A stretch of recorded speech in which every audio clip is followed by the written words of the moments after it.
অন্ধকারের মাঝেও যে আলো খুঁজে পাওয়া যায় তার প্রমাণ মার্গারেট ম্যাককলাম। 2007 সালে মারা যান মার্গারেটের স্বামী অসওয়াল্ড লরেন্স, কিন্তু 16 বছর পরেও রয়ে গেছে তার কণ্ঠস্বর।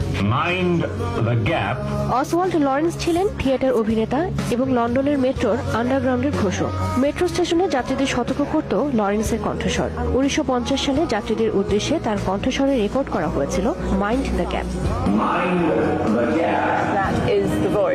1992 সালে মরক্কোয় গিয়ে পরিচয় হয় অসওয়াল্ড লরেন্স আর মার্গারেটের। লন্ডনে ফিরে এসে বিয়ে করেন তারা। পরের 15 বছর এক ছাদের নিচেই কাটিয়েছিলেন। ভালোবাসার মানুষটির কণ্ঠ শুনতে রোজ ছুটে যেতেন স্টেশনের প্ল্যাটফর্মে, বসে থাকতেন ঘন্টার পর ঘন্টা।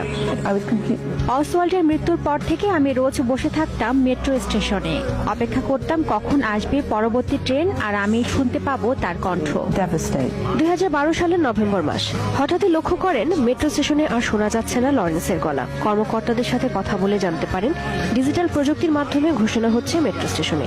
সে কারণেই লরেন্সের কণ্ঠস্বর আর ব্যবহার করা হচ্ছে না। তবে পরে মৃত স্বামীর প্রতি মার্গারেটের ভালোবাসা দেখে আবারও লরেন্সের ঘোষণা চালু করার সিদ্ধান্ত নেয় কর্তৃপক্ষ।